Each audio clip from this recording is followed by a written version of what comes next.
Welcome to Halitics. I'm Hal Ginsberg, that is, and this is my weekday live stream. And obviously, you can treat it like a video cast as well, or a podcast, whatever term you prefer. I always thought podcast is audio, video is obviously with video as well. So this would be a video cast using my nomenclature, but you can call it whatever the heck you want as long as you tune in. I hope you do check in with me live if at all possible. We're getting more subscribers, more viewers. So that is good news.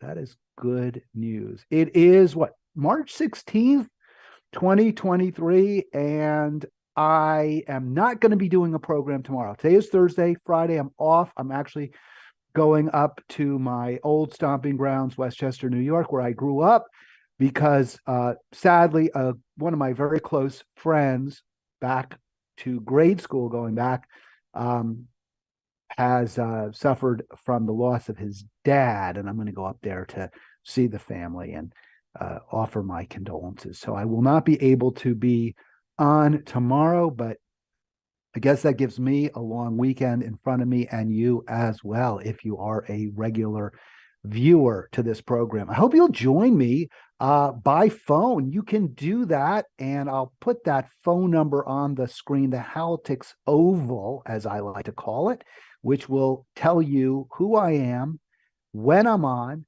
and how to join. So there's your Halitics Oval. And yes, you can call me at, and I'm just looking over to the side for a second, side eyeing you, 240-363-7190. If you do call, you will be welcomed into a dial pad room. I've got all these different tech software packages, and they seem to be working pretty well so far. Pretty happy. So you can dial in to 240-363-7190. If we have a guest on, they'll be shown video wise. No guest today, no guest yesterday. I love doing programs without guests, to be perfectly honest with you. So our first story, and I want to combine stories here.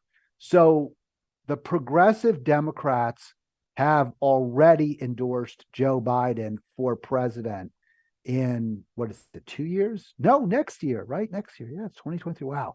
And they started the ball rolling as early as November, as far as I can tell, when Pramila Jayapal threw her support behind Biden just after the midterm, saying how great he is, how wonderful he is. And she has now Pramila Jayapal, it's very important to remember, is indeed, at least policy-wise, one of our most progressive Democrats.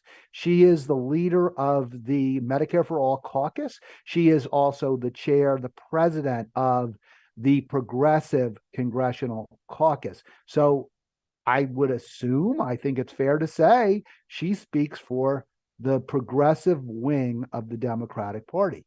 And they're apparently, or they are not apparently, all in for Joe Biden. As Jayapal has stated in support, to explain this decision, Biden is the most progressive president that we've had in a long time. And she might even throw a second longer there. I'm not going to argue that point. I'm not certain he is the most progressive president we've had in a long, long time, but certainly one could argue, going back to at least Jimmy Carter, James Earl Carter, recently. Has he died yet? I know he's been in hospital. He may not be dead yet. I'm not sure. I guess he's still alive. So certainly the oldest living president might be more progressive. And I think on foreign policy, he tended to be pretty progressive. At least he brought peace to Israel with the Camp David Accords, along with, of course, Anwar Sadat and Menachem Begin, brokered the best deal Israel ever had in terms of foreign policy by a huge amount, bringing peace to Israel with Egypt and Jordan. So that was a great win for, and by the way, bringing peace to Egypt and Jordan as well. I mean, although Israel certainly sticking its finger in the eye, perhaps, of Jordan with the expansion on the West Bank. I don't think the Jordanians seem particularly concerned about that. Maybe they should be, maybe they shouldn't. I don't think Israel is going to cross into Jordan, but that disputed land on the West Bank of the Jordan River is clearly no man's land at this point. And a lot of death, a lot of destruction, a lot of pillaging by the Israelis on that in that area. So regardless, Jordan and Egypt have had a huge military burden lifted from them because of what Jimmy Carter did, because he brokered peace. He helped broker peace. So I would say he's one of our most progressive presidents in recent era. But of course, there were areas where he was not so progressive. Brzezinski, the foreign policy minister, was a hawk and pushed for more aggression towards the Soviet Union.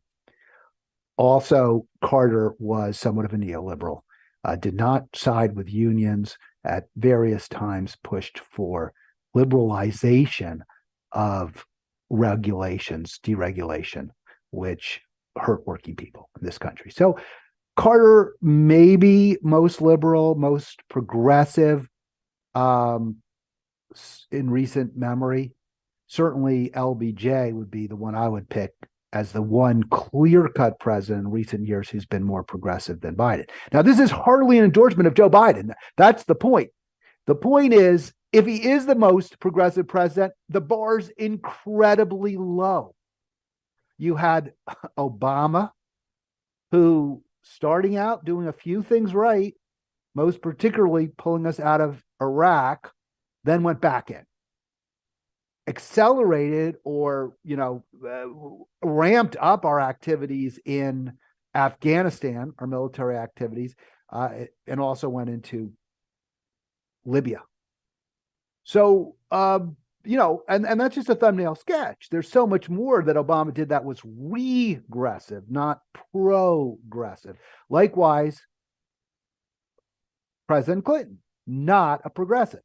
So if you want to say Biden's the most progressive, even though he's staunchly opposed to your pet issue, and by the way, mine too, Rep. Jayapal, that would be Medicare for all. You want to say he's the most progressive? Okay. All right.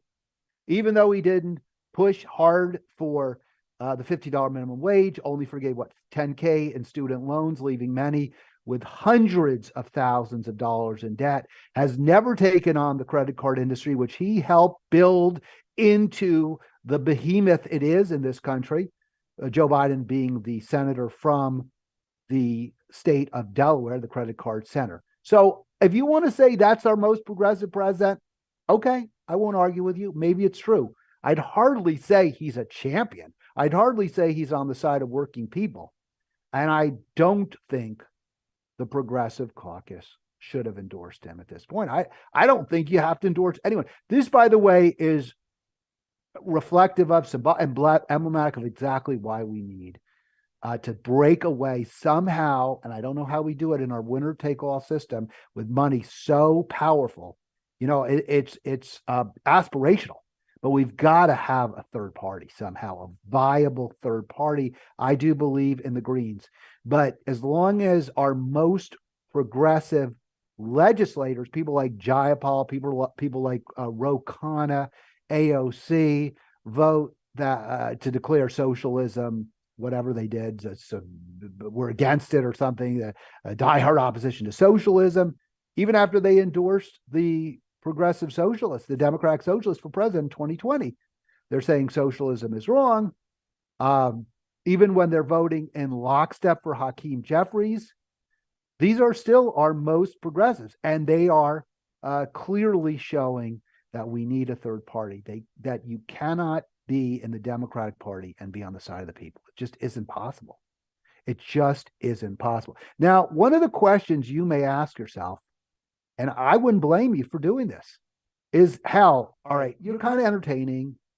I'm looking at myself, you're not the worst looking guy on the internet, but really, why should we? And you got those 2 stars on your wall that, by the way, we voted if we are in Monterey for you. You've got your is it Burns, Bill Burns? Your Bill Burns character on the wall there. Very nice. Great. Woohoo. But really, why should we listen to you, watch you? Why should we call in? I know you're always asking us to call in as you see the number.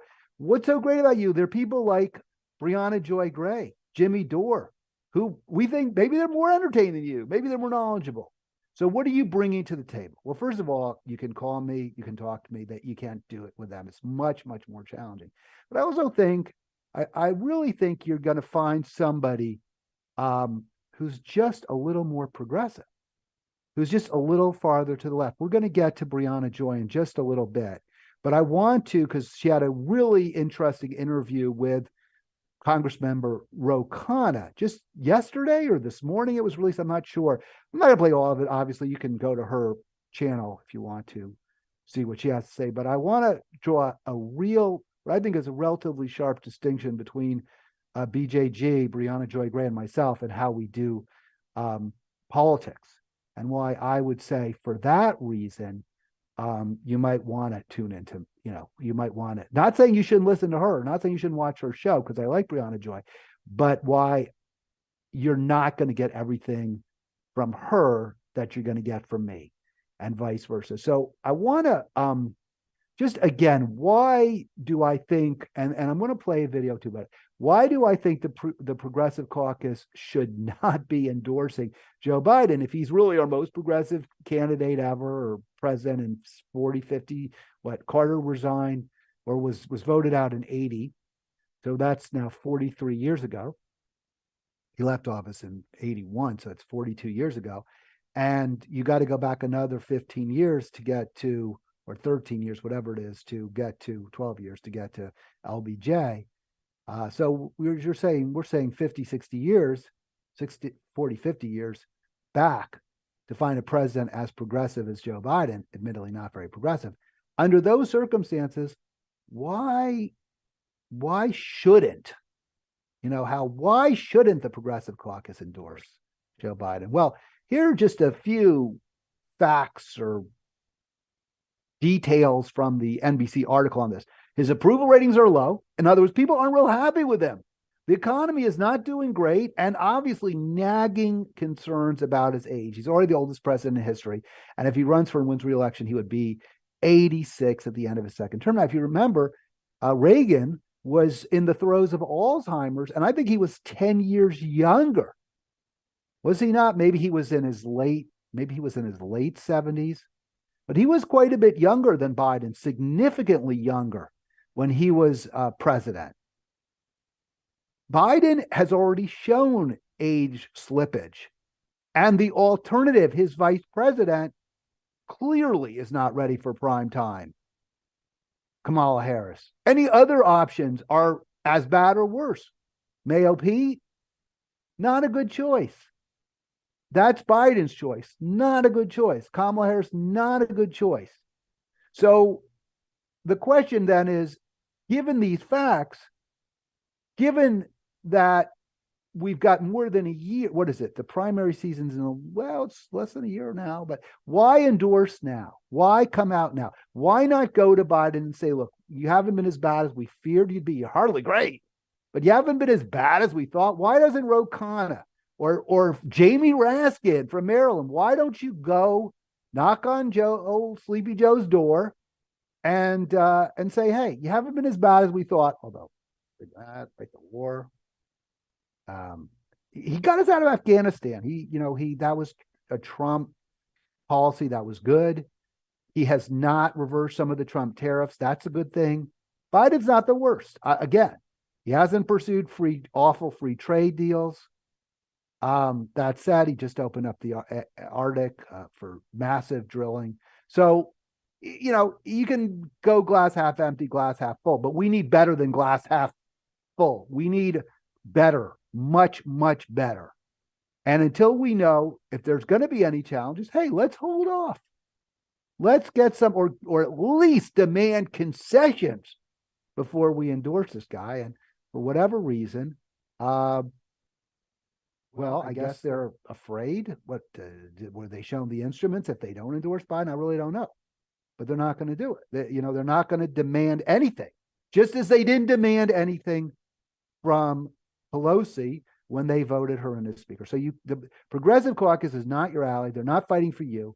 This is why we need a third party. No question about it. And by the way, if you're saying why are you only talking about Democrats? Why are you talking about Republicans? Look, we know how bad the Republicans are. There's no argument.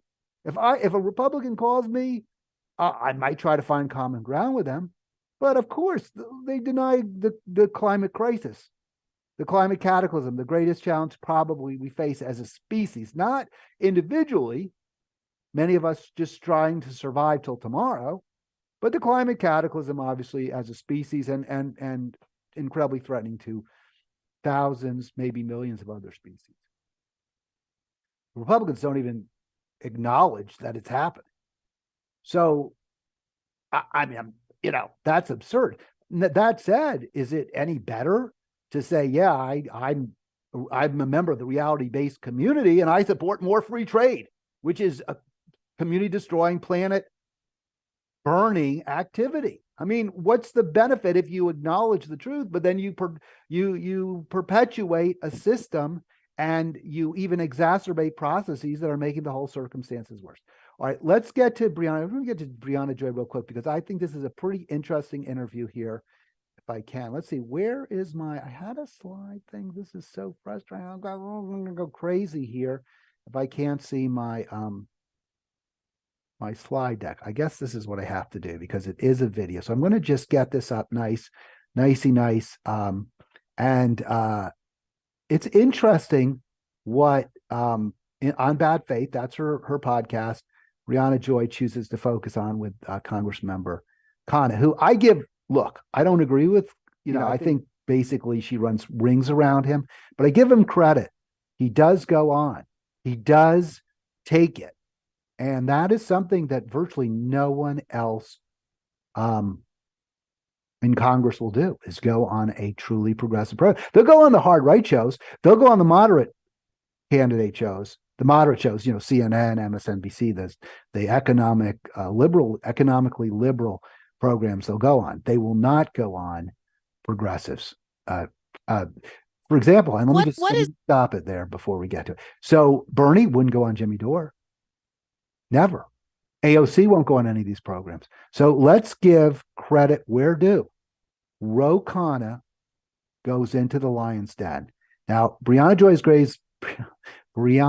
Joy Gray is going to ask Khanna why the Progressive Caucus, this is our topic, why did the Progressive Caucus, I'm sorry, I'm struggling with my words, why did the Progressive Caucus have to endorse Biden at this point? What's in it for them? Here's the question.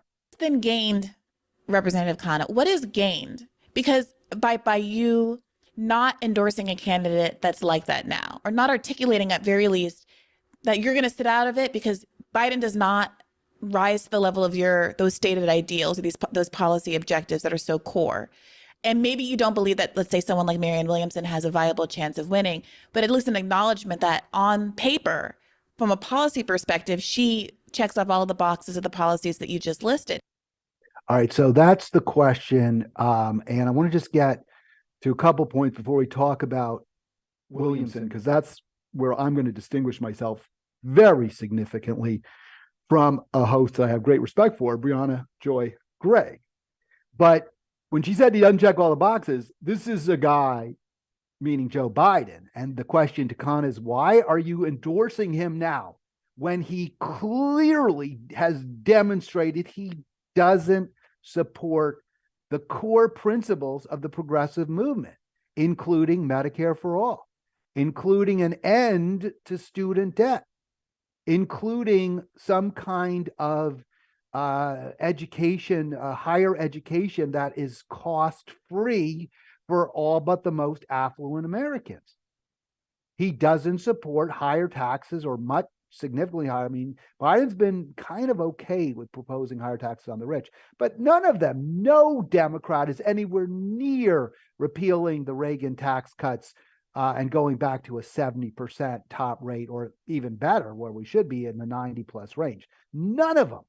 So BJG, Brianna Joy Gray's question is, well, what are you getting? What are you getting out of this? And the answer is bupkis, nothing. He can't answer. I'm not going to play all of it. You want to see it. He fumbles around. He's like, well, I have real progressive cred. Okay, maybe you do. I'm not going to argue that. That's not the question. The question is whether you have progressive cred. The credit is, what do you get out of it? And he says, well, because we can't let Santis or Trump win. Well, why what do we get out of electing a Biden versus a DeSantis or Trump? Biden's a little better, or not quite as bad. I'll grant you that.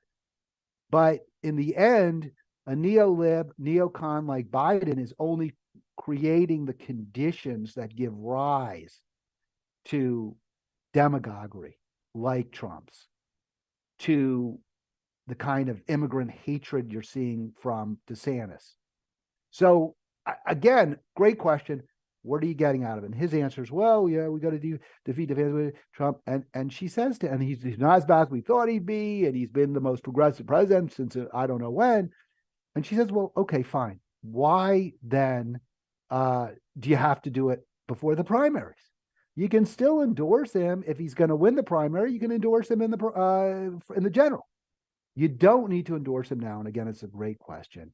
And he goes on about, and she says, well, Marianne Williamson would be closer in spirit to where the progressive wing is. At least she supports Medicare for all.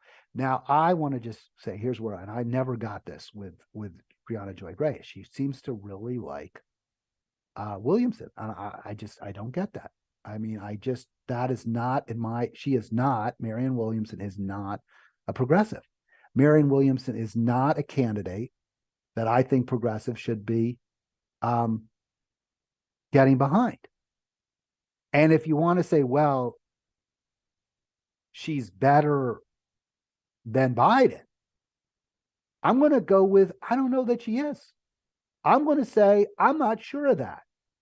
What Kana says is, look, you got somebody who has no experience in government. And the pushback from Gray is, well, the ones with experience, the Obamas, the Clintons, the Bidens, haven't been there for us either. They haven't been any good either. And okay, that's a somewhat fair response.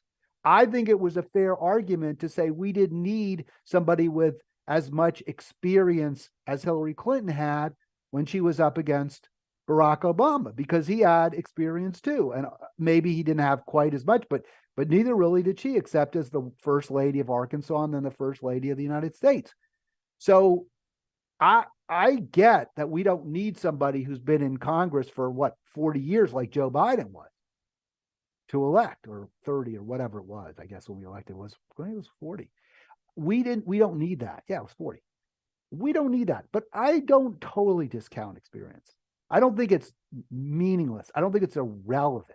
If you have a great progressive with little experience and you have a long time centrist with a history in Congress of taking bribes from corporations like Joe Biden, yes, go with the person who has less experience. I get that, of course.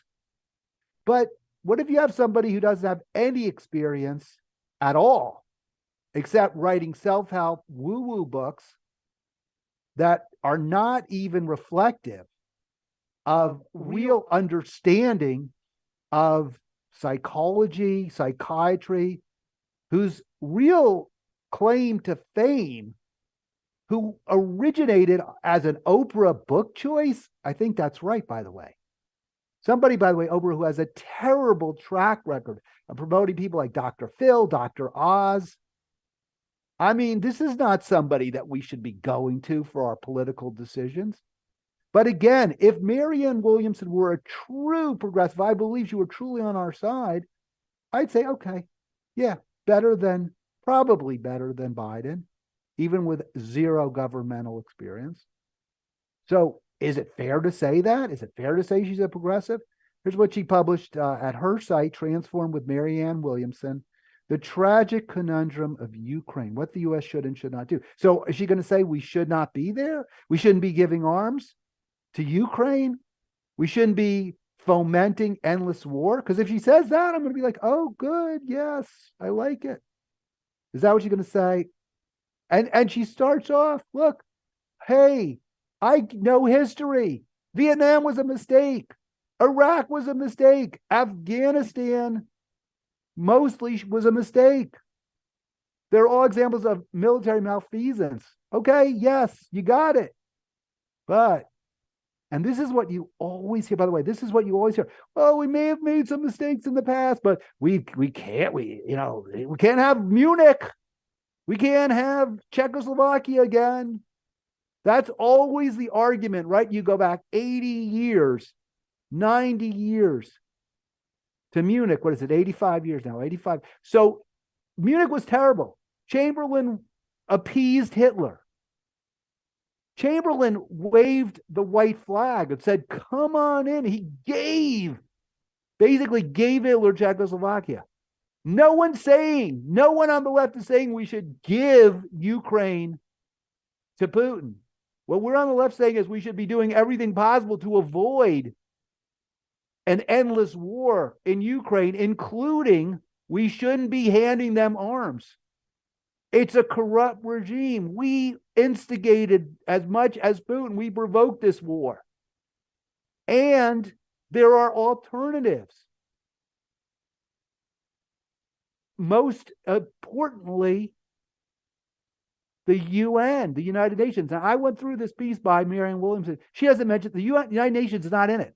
I did a search. It's not in it. There's no United Nations. She doesn't even give lip service to some kind of international peacekeeping tribunal that, for all its faults, is where we should be right now. For all its faults is where we should be right now. She gets Ukraine wrong. That's a huge miss.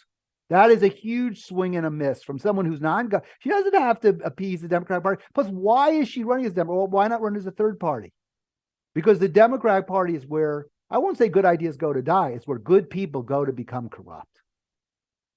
That's what the Democratic Party is all about, is corrupting people. Because, look, I don't know about AOC. I believe some of those squad people really, really cared about you and me.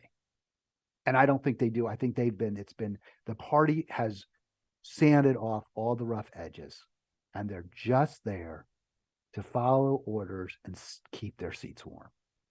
And it's not right. It's not what we need. And at this time in American history, we are not in a place where the status quo is anywhere near acceptable. And by the way, Americans get it. Why do you think someone like Trump, a game show host, is as popular? He's not that popular, but he's somewhat popular because he's at least pays lip service to the idea we understand, which that government is against us, that the government is controlled by a cabal of rich and powerful people who are only interested in what is good for them. And that frequently, if not invariably, coincides with what is bad for you. Marianne Williamson together. I met Marianne Williamson. I met with Marianne Williamson at a party for a fundraiser for Senator Nina Turner. And I was really disappointed with her. I got to tell you, I was talking about the Democrats with her. And she was like, well, they're not so great, but better them than Trump. We've got to all rally around the flag. We all have to support Biden. And I just was like, you really? That's your attitude? No. And you see it again. You see that bending the knee, that genuflection to power here in this piece, the tragic conundrum of Ukraine. So I'm not going to say it's just her claiming that it's just for us to support Ukraine. It's her rationale that I think, again, calls into question, in my opinion, because look, who cares about Marianne Williamson? She's not going to become president. But why would Briahna Joy Gray, why would she endorse her? I don't get it. And I really don't think maybe there's a tiny bit of identity politics there because Williamson's a woman. I don't think that's it, but I don't know. And I don't want to assume that, but I think she's made a few comments about maybe a woman would be, if you want to support a woman, here's a good one. It's not quite identity politics, but it does bring up sex and gender. So here's where Williamson gets it completely wrong.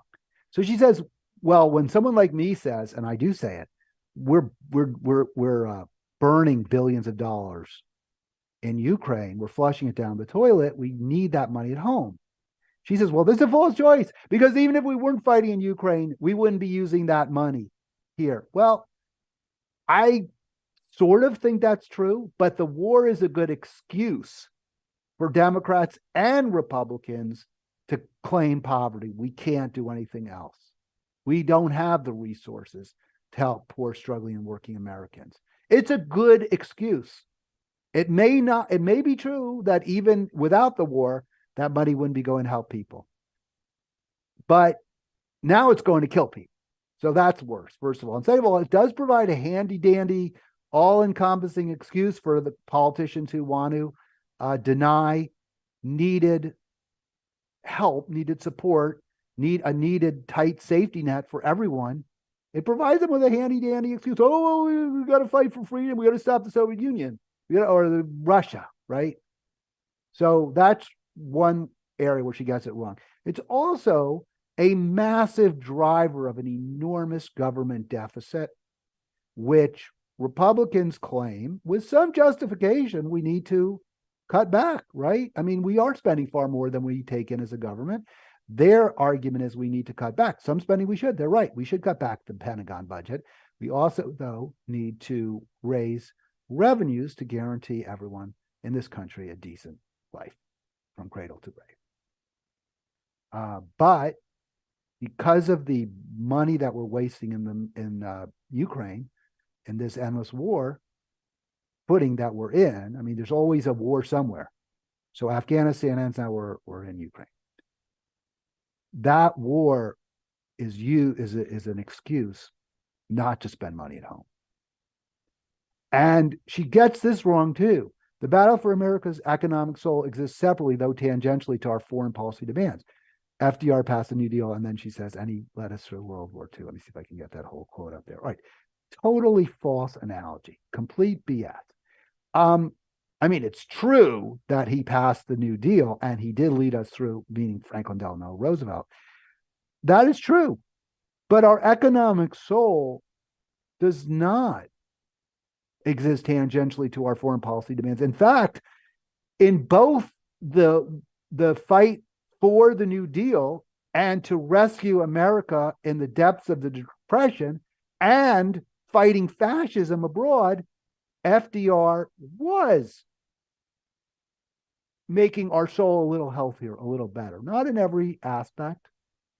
Ultimately, World War II led to the rise of the military-industrial complex and all the immorality that comes with that. We did imprison Japanese Americans, which was a stain on our soul without question, a very big, ugly stain.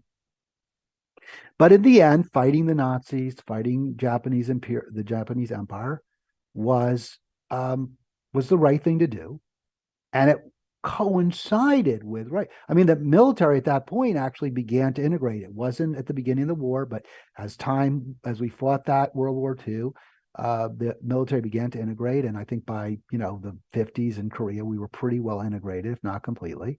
So there were a lot of, there were things that came out of that war that really sort of were a balm to our soul, including, I believe, the Civil Rights Movement, the GI Bill,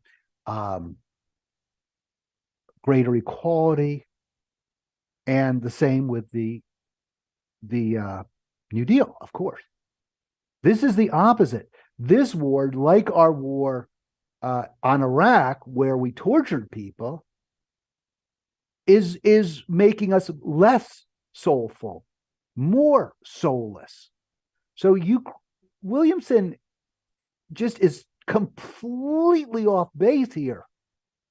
We're losing our soul in Ukraine, and that is, goes across the board. That relates to what we do at home as well. All right, 240. Let me see, 363-7190. Glad I got that number there because I memorized a different number. All right, so clearly, I believe anyway, Williamson has demonstrated she's not on our side. She's not she's not viable. She's not going to win, but she's not even a good alternative, really, to Biden. If there was a primary, would I vote for her over Biden? Maybe. Yeah, I'd like to hear what she has to say. I'm not saying I wouldn't, but I might not. Will I vote for Biden in the general election? You know what? I'm not going to commit. I'm not going to say I will. I think I'm inclined to do so, but I'm really at a point now where if I have a candidate who I think is the lesser of two evils, and I'm not one of those people who say, well, you can't vote for the lesser of two evils because you still got evil.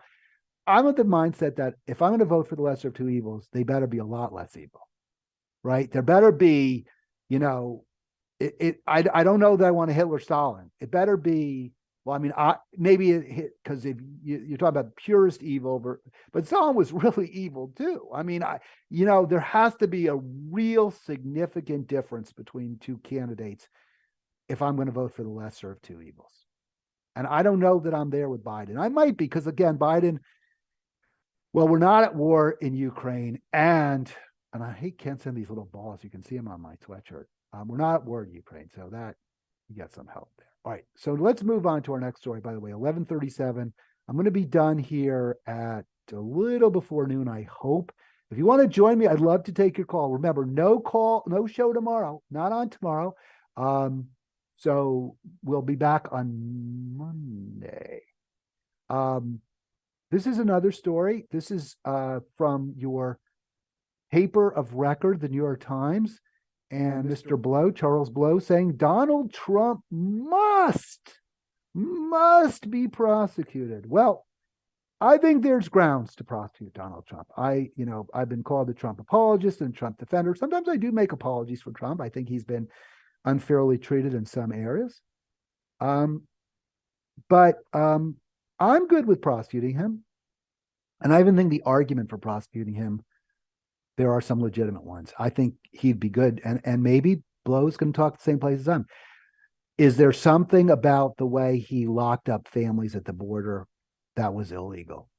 To me, that was the worst thing Trump did in his presidency, was separating families. It was cruel. It was cruel, sadistic. It was wrong. And it was playing to the mob. It was like a lynch mob mentality. It was ugly. It was cruel. It was torturous. So is there something there? And I think maybe, I was reading about this, asylum seekers, legitimate seekers of asylum, or at least those who have credible, colorable claims. That means there's a legal validity to them. Colorable claims for asylum may not be locked up, may not be incarcerated, may not be subject to cruel and inhuman punishment the way Trump treated the immigrants. And many of the people that were put in concentration camps at on the Rio Grande, or just across the Rio Grande in Texas from Mexico, were seeking asylum legally in this country. So I think there might be grounds for prosecuting for that. Maybe for tax fraud. That would be a good reason to sue Trump. And maybe if it was, there's various degrees of guilt with tax fraud. So was it knowing? Was it at the time? Did he know he was breaking the law? Maybe his accountants, he has some, emails, the accountants saying, well, we could try this. It's never been ruled on definitively. Let's see, maybe we can get away with this deduction. Maybe you can't prosecute him for that. But if he's hiding money, he's sheltering money, defrauding investors, all those I would absolutely prosecute Trump for. Also, the sexual assault. I don't want to minimize that. There definitely appear to have been credible claims of sexual assault against Donald Trump. If those are within the statute of limitations, lock him up for that. Is that what Charles Blow was talking about? Is that where he's saying we must prosecute him? Let's see, because I'm sympathetic to those arguments. So let's see, what are the reasons that we're seeing for possibly prosecuting Trump? And unfortunately, they're not what I believe to be good reasons. They're not what I would say are why we should be locking up or can, and when I say locking up, yes, because if you're going to bring a criminal case, you got to have reasonable grounds to believe you're going to win, and presumably put the guy in jail. So what's the rationale? What's the underlying crime that Blow is saying, let's go for Trump? Okay, so it's paying the hush hush money to Stormy Daniels, who of course is identified as porn star Stormy Daniels. Not sure why that matters, but okay. Blow, maybe, I don't know, trying to make it seem more seamy, more sleazy. And then he says, well, whether this is the best case, you think maybe it's kind of the worst possible case. The theory is that by paying by shutting her up, he really basically all Trump did is pay her not to reveal that they'd had an affair. Right? I mean, that's what it was. He was afraid, with reason, that if she came out during the campaign in 2016 with her story that she and the Donald had been having sex while he was married and she was in the adult sex industry, nothing illegal as far as I can tell. They didn't do anything illegal, but he paid her off so she wouldn't reveal it.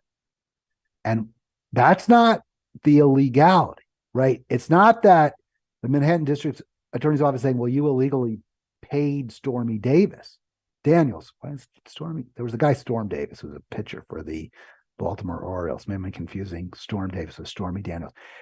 It's not that he paid her illegally. He didn't report the payment as a campaign expenditure.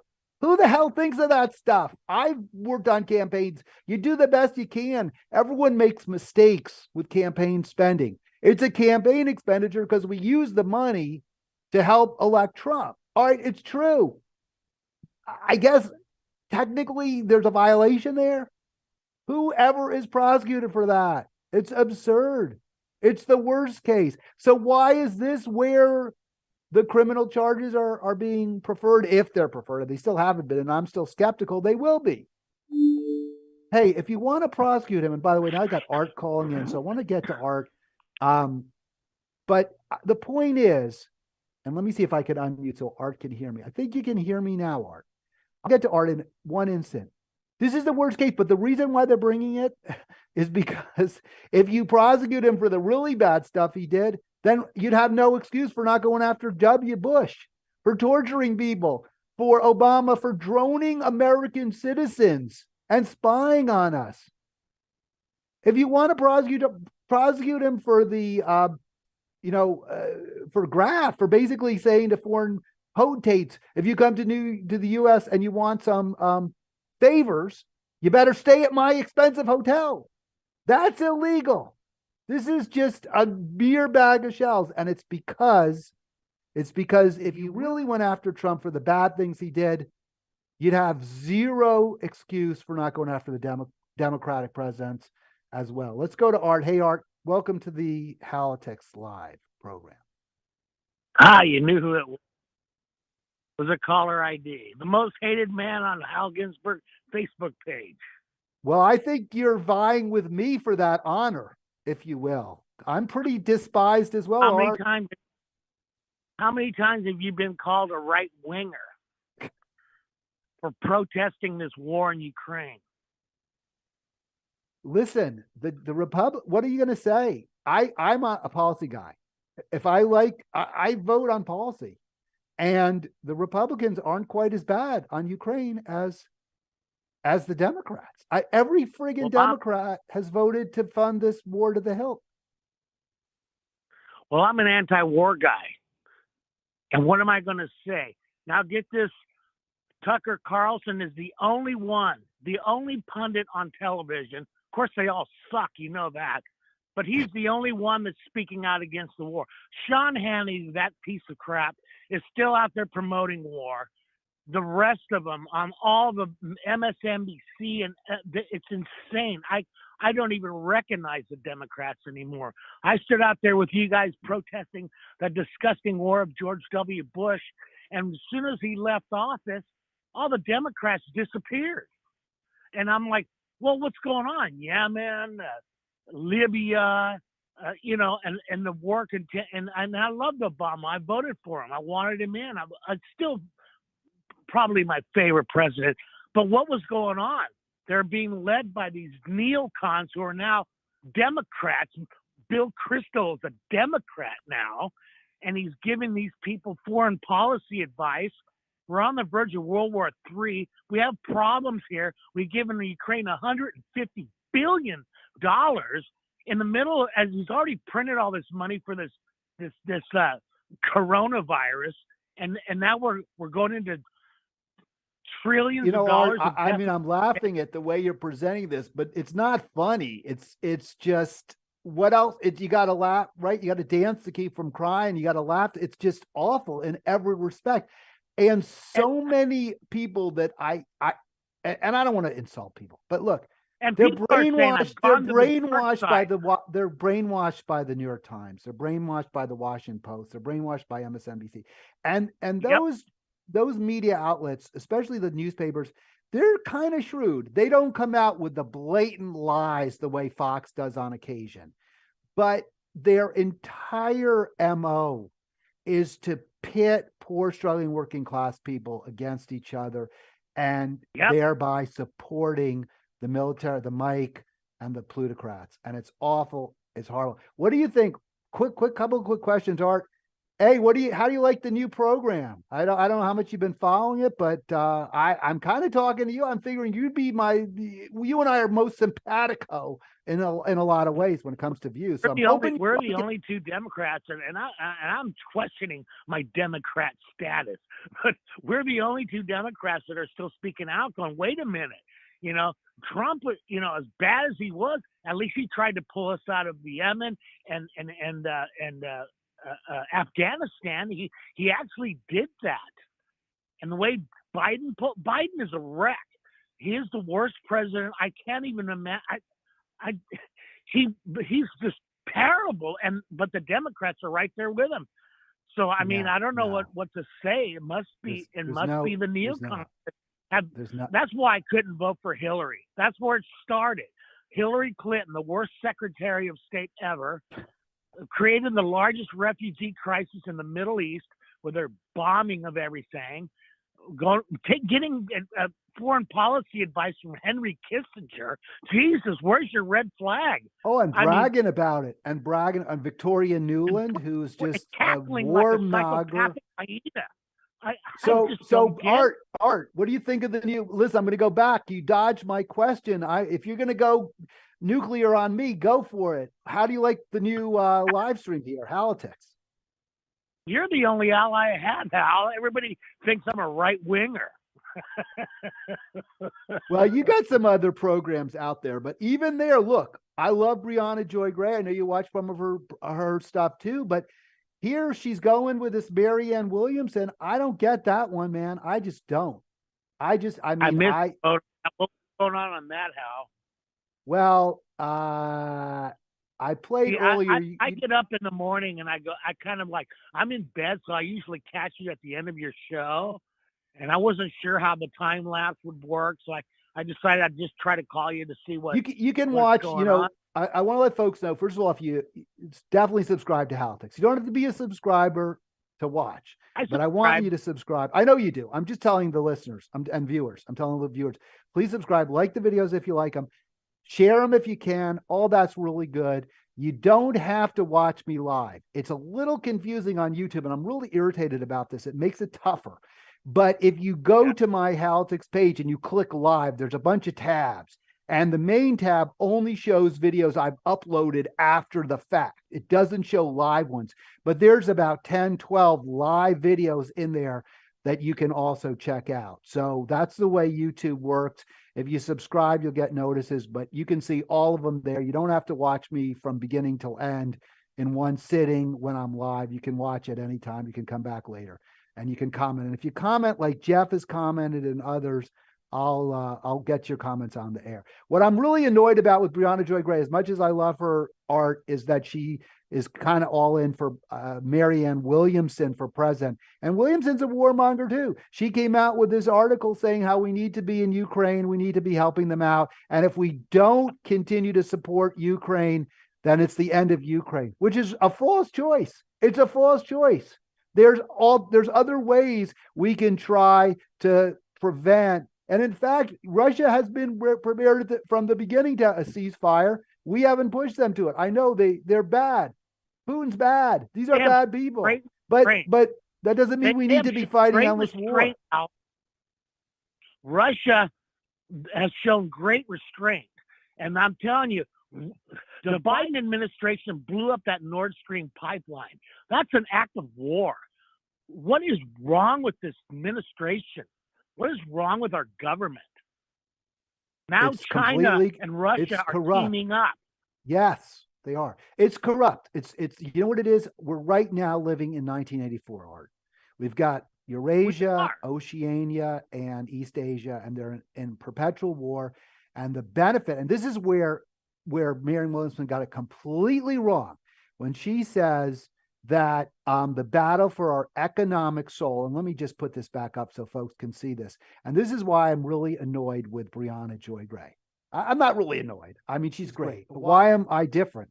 Because I'm not supporting someone who says the battle for our soul exists separately. Economic soul is different from our foreign policy demands. No, they go hand in hand. If we're immoral overseas, if we are perpetuating permanent, endless, deadly war, murderous war overseas, then we have no moral compass anywhere. And that's where Gray gets it wrong. I can't support a pro-war candidate. I can't. Yeah. 100,000 dead Ukrainians so far. And they're only after Crimea. Anybody that says, "Oh, Russia's going to move into Europe," is a liar. It's absurd. We're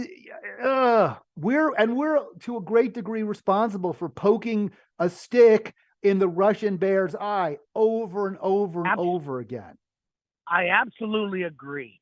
And when Trump tried to at least try to get relations, trade going with Russia, he's Putin's bitch.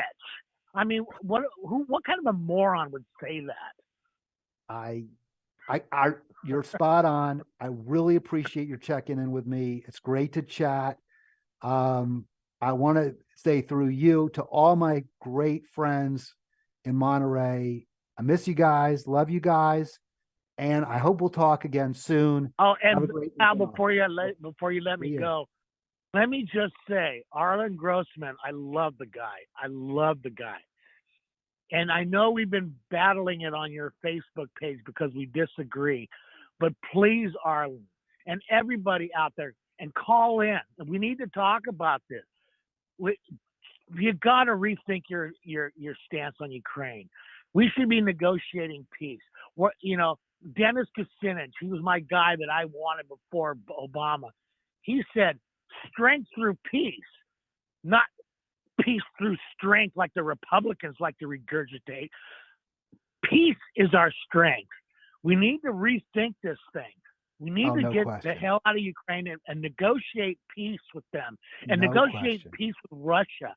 Because if they team up, and they already have, with China, Iran, another country we grossly abuse, and now they got Saudi Arabia in there.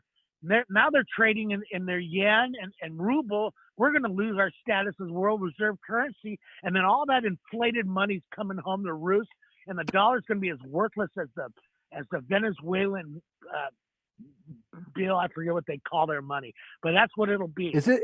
Let me just say, I'll reflect my ignorance. Is it a Venezuelan peso? It's not, right? It's something else. It's the God, I know Reale? I don't know. All right, let me let you go, man. Have a great weekend, Art. I only got 5 more minutes. I got to get out of here because I got to catch my. All right, we'll talk soon, Art. We're gonna let him go. So glad to have Art check in. Was wondering where he was, and I love the way this is working out. I think you can hear those calls coming. I'm gonna try to see if I can figure out how you don't hear that. So we've only got 5 more minutes, but I do want to just finish up real quick with my story here about the impeachment, not Trump, the criminal charges. So Trump's done a lot of bad things. He probably should be criminally charged. He shouldn't be criminally charged for paying some hush money to Stormy Daniels. That's the worst reason. Now, why does Charles Blow say, no, we got to go after Trump. We got to do blah. Because this, if we don't, it will show how unequal the justice system is when it comes to treatment of the rich and powerful who get every break and the poor and powerless who get none. That is the dumbest reason. Look, it's true. Of course it's true. Of course it's terrible that rich get away with things and the poor don't. This is hardly an example of that, though. If you want to show rich people getting away with stuff, again, prosecute him for tax fraud, prosecute him for tax evasion, prosecute him for using the power of his office to take money through his hotels. Those are all good reasons. Bribes, locking people up who did nothing wrong. I mean, for a penny ante, it's just the opposite. It would show that it would be a pure political prosecution because Trump is relatively powerless right now compared to those who are, attorneys general, and district attorneys and the Democratic leadership. Trump is not in power, right? And the Republicans don't like it much either. So the prosecuting Trump now would hardly be an example, at least prosecuting him for the Stormy Daniels payoff would be an example of someone who's relatively powerless getting prosecuted, hardly an example of a rich and powerful person getting what's coming to him. If you want to get Donald Trump, do it, but do it for crimes that hurt other people, harmed lots of people, and that reflected his incredible privilege. And there's no shortage of those. There's no shortage of those.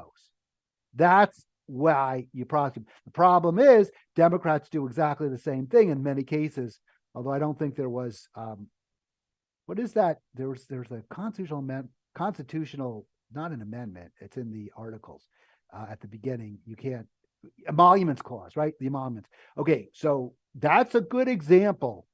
I would go after him for that emoluments clause, right? Because people had to stay at the Trump Hotel. I don't know. That's a good reason. That's an example of abuse of power. Paying off Stormy Daniels, not one. All right, I want to get to my feel good. So I don't know. How good should I guess you can see it, right? Let me see if I can I didn't do this correctly, and I apologize for that. But you can see it. There's the story. Feel good. There's my Halitics page. 30 subscribers.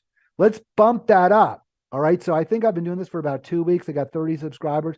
2 more weeks if we're at 60. If I do my math, I think by the end of the year, I'll have 10 billion subscribers. So every 2 weeks, no, probably not that many. Keep it going. Tell your friends. As Art said, this has got to be, and look, it's for my Monterey, but it's for everyone.